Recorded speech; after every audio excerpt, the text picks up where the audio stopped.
Fala Fogão, tá começando a primeira edição do Radar Alvinegro aqui no canal, terça-feira, 15 de abril. Duelo de pressionados. É assim que a gente pode encarar esse confronto entre Botafogo e São Paulo pelo Campeonato Brasileiro, quarta rodada. Partida que vai ser realizada nessa quarta-feira a partir das 18h30. Do lado de cá, o Renato Paiva precisando conseguir fazer com que a equipe evolua, especialmente no setor ofensivo. Já do lado de lá, um Zubeldia que tem que lidar com os desfalques e conseguir a sua primeira vitória no Brasileirão, que não seja nessa quarta cá entre nós. Precisamos do resultado e também jogar bem. A gente vai falar um pouquinho sobre isso, só que claro, depois da vinheta.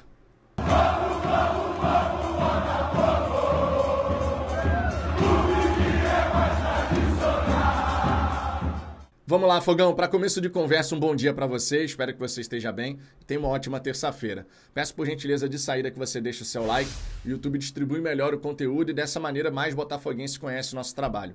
Inscreva-se no canal se não for inscrito e clique no sininho para ativar as notificações. Nós estamos buscando os 59 mil inscritos e com a ajuda de vocês chegaremos lá com toda certeza.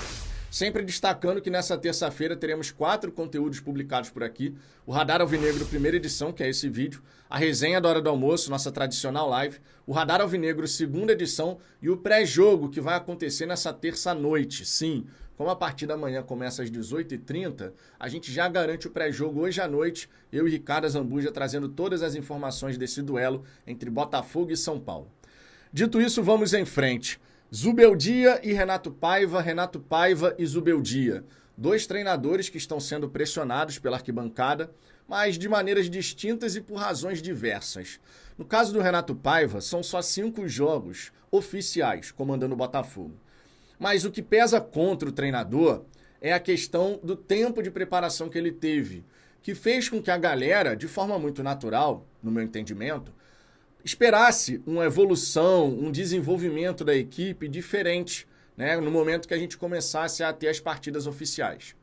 Nós até começamos bem contra o Palmeiras, numa configuração de jogo diferente, é verdade. A gente não teve tanta posse de bola, o Palmeiras tentou ali pressionar e o Botafogo marcando muito bem e saindo na transição. A primeira impressão deixada foi muito boa, muito positiva. Mas a primeira impressão não foi a que ficou. Porque na sequência, contra Laú, Juventude, Carabobo e Red Bull Bragantino, nós não vimos um avanço consistente no nível da equipe, no nível de jogo que o Botafogo estava apresentando. Nós tivemos mais posse de bola do que os nossos adversários, o que é uma premissa desse jogo do Renato Paiva, de jogo posicional. Você manter a posse da bola e trabalhar essa bola com qualidade para chegar no terço final, na zona de finalização e conseguir definir da melhor maneira possível. Mas a posse de bola foi ineficaz. Contra a Laú, 61%. Contra o Juventude, 57%. Contra o Carabobo, 71%. E contra o Red Bull Bragantino, 63%. Mas em volume de oportunidades geradas, o Botafogo não conseguiu produzir tanto assim. Ou seja, foi uma posse de bola, em sua maioria, ineficaz. Trocar passes daqui e dali e ficar retendo essa posse da bola, mas sem conseguir gerar grandes oportunidades de finalização, não resolve absolutamente nada. A realidade é essa. Então, logicamente, quando a gente vê o Botafogo jogando nesse momento, a torcida espera um avanço mais significativo. E por isso essa pressão que vem da arquibancada. A gente precisa ver o Botafogo galgar os degraus dessa evolução. E isso não aconteceu até então. Nós tivemos alguns momentos, mas é pouco perto de uma equipe que ficou quase um mês só se dedicando aos treinamentos. O Botafogo treinou pra caramba, mas na hora de colocar em prática, as coisas não estão saindo exatamente da maneira como a galera esperava. Já do lado do São Paulo, a pressão para cima do Zubeldia, ela não vem de hoje. Já é uma pressão que vem desde o ano passado, na reta final ali do Campeonato Brasileiro, né? Também por conta da eliminação na Libertadores para o Botafogo, na Copa do Brasil para o Atlético Mineiro. A torcida do São Paulo foi ficando gradativamente muito insatisfeita com o Zubeldia, questionando as escolhas do treinador. O São Paulo não é uma equipe que joga um futebol vistoso, é um futebol mais pragmático, de resultado, e por diversas vezes o resultado nem vem. Nesse Campeonato Brasileiro, por exemplo, o São Paulo tem 3 jogos, 2 em casa e ainda não venceu. Marcou um gol, sofreu um gol, a defesa está funcionando, o ataque não. Isso te lembra alguma equipe? Defesa funcionando, mas o ataque não? E uma defesa funcionando no caso do Botafogo, que nem é assim. Nenhum adversário teve grandes oportunidades. Não foi o caso. Nós concedemos essas oportunidades, mas o John ou estava lá para fazer a intervenção, ou a equipe adversária desperdiçou uma grande oportunidade por um erro de passe, alguma coisa assim. Já no São Paulo, eles vacilaram contra o Cruzeiro, tinha a oportunidade de somar os primeiros 3 pontos, mas não conseguiram. E essa insatisfação que vem da arquibancada lá no São Paulo, ela consegue ser percebida e observada pelo próprio público que você tem no Morumbi.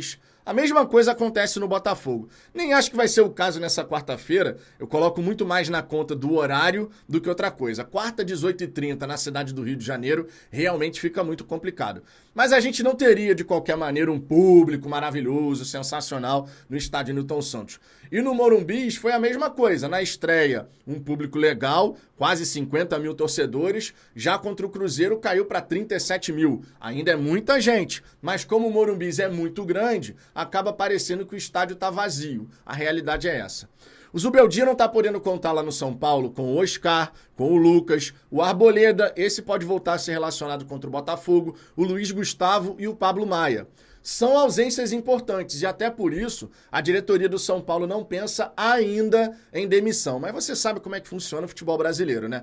Perde para o Botafogo, perde o clássico para o Santos e acaba não conseguindo vencer o Libertad pela Libertadores.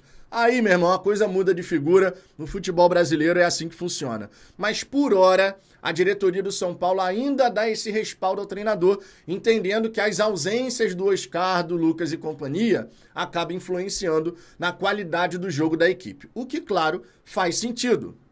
Oscar, Lucas são grandes jogadores, inegavelmente. E se jogassem contra o Botafogo, com toda certeza, a gente teria um São Paulo mais forte. Um outro motivo que faz a torcida do São Paulo questionar o Zubeldia é a presença do Luciano como um meia de ligação, camisa 10.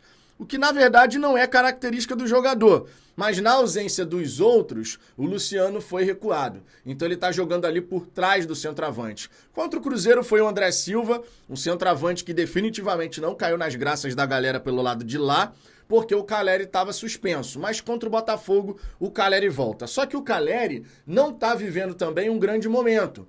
Então você tem a junção de um Luciano fazendo uma função que não é a dele, com o Calleri que não está vivendo um grande momento. O ponto positivo, que ele tem sido elogiado, inclusive, lá na equipe do São Paulo, é o Ferreirinha, que começou a aparecer com mais qualidade e fazendo gols, inclusive, e o Lucas Ferreira. Também está indo bem, também tem sido uma boa novidade lá no São Paulo, né? Agora, de modo geral, a equipe do São Paulo, ela realmente tem um jogo muito mais pragmático, não é um jogo vistoso de se ver e a torcida fica chateada com o Zubeldia pelas escolhas que ele vem fazendo. Também temos isso no Botafogo, você sabe disso, o torcedor vem questionando várias escolhas do Renato Paiva, especialmente duas.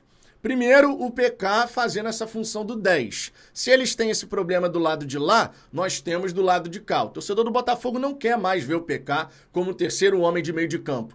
Quer ver ali o Savarino, porque o Savarino faz essa função. E o PK entrando na equipe, você desloca o Savarino para um lado só do campo. E isso é muito pouco. O Savarino foi nosso principal jogador ali no meio de campo no ano passado. Um duplo-duplo, 13 gols, 13 assistências, 26 participações em gols. Poderia tranquilamente ter sido eleito o melhor jogador do Campeonato Brasileiro e o melhor jogador também da Libertadores, o Rei da América. Não teria sido nenhum absurdo. O Luiz Henrique venceu as premiações, mas se fosse o Savarino também estava em ótimas mãos. Mas quando você coloca o Patrick de Paula e desloca o Savarino, você prejudica não só os dois jogadores, como toda a equipe. Fora isso, o torcedor do Botafogo contra o São Paulo também quer ver o Cuiabano no lugar do Alex Telles. Eu adoro o Alex Telles, mas a verdade é que o Cuiabano tá pedindo passagem. Todas as vezes que entrou na equipe, foi bem pra caramba. Fisicamente tá voando, aquele jogador para dar profundidade pelo lado esquerdo, para atacar bastante a defesa adversária. E claro, é uma arma importante. Então, treinador ter suas decisões questionadas é mais do que natural. Mas aí cabe ver como cada um vai reagir em relação a isso. O Renato Paiva vai fazer mudanças importantes na equipe do Botafogo? Vai colocar o quarteto ofensivo em campo conforme é o desejo da maioria? A torcida do Botafogo quer ver um quarteto ofensivo em campo. A gente quer ver o Arthur, o Savarino, o Santiago Rodrigues ou o Matheus Martins e o Igor Jesus. Não é com o Patrick de Paula no meio de campo. Fica essa curiosidade, não temos ainda essa informação, claro, só quem tem essa resposta é o próprio Renato Paiva. Um duelo de pressionados. São Paulo não venceu, o Botafogo venceu, mas vem de uma derrota jogando mal pra caramba. Os treinadores estão precisando dar respostas às suas torcidas. E eu espero de verdade que no Nilton Santos o Botafogo consiga manter a invencibilidade que vem sustentando pra cima do tricolor do Morumbi. Contra o São Paulo são 9 jogos sem derrota. O Botafogo tem conseguido grandes resultados contra eles e que assim a gente continue. Espero que sim. E espero que com uma boa exibição, porque, conforme já disse, vencer é sempre muito importante. Mas, nesse momento, o ideal é você unir as duas pontas. Boa exibição, os 3 pontos na conta, porque a galera vai ficar mais tranquila e você dá um pouquinho mais de tranquilidade para o grupo trabalhar. É ou não é verdade? Deixe seu comentário aqui embaixo, Fogão. Quero saber o que você está de expectativa para esse duelo dos pressionados. O que você pensa sobre esse jogo. Deixe seu comentário aqui embaixo e lembre-se, na hora do almoço eu vou estar de volta com mais conteúdo e informação aqui para vocês. Por hora é só, beijo no coração, fui!